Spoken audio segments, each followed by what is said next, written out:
stifled, "Yes." "Okay, now, I want you to find some place." The line went dead. "Damn," Gloria said.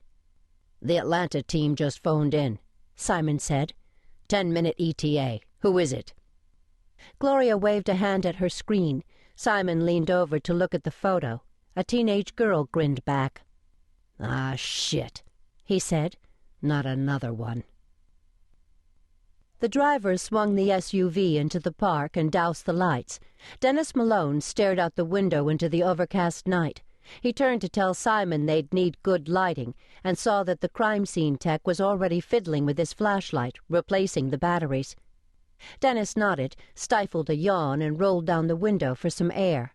On the jet, he'd loaded up on caffeine, but it wasn't kicking in. He was getting too old for this. Even as the thought flitted past, he dismissed it with a smile. The day he retired without a fight would be the day they found him cold and stiff in his bed. He had the best damned job a cop could want.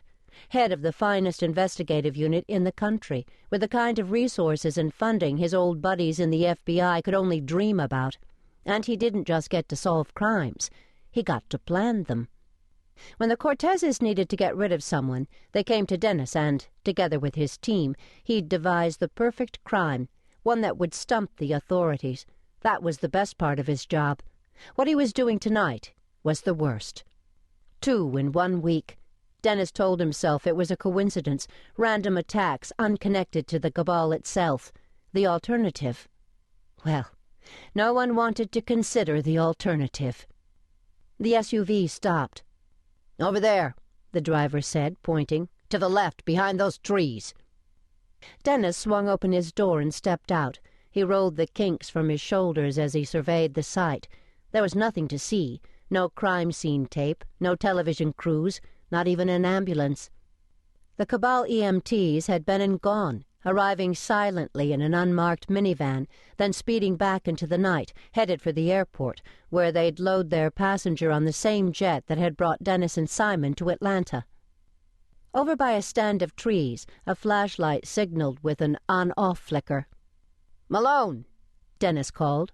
"Miami SD." The light went on, and a heavy-set blond man stepped out. New guy recently come over from the St. Cloud Cabal. Jim? John? Greetings were a brief exchange of hellos. They only had a few hours until daybreak, and a lot of work to do before then. Both Jim and the driver who'd brought them from the airport were trained to assist Dennis and Simon, but it would still take every minute of those remaining hours to process the scene.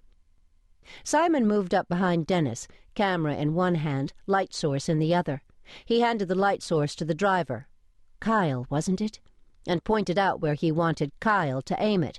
Then he started snapping pictures. It took a moment for Dennis to see what Simon was photographing. That was one advantage to having shaman crime techs.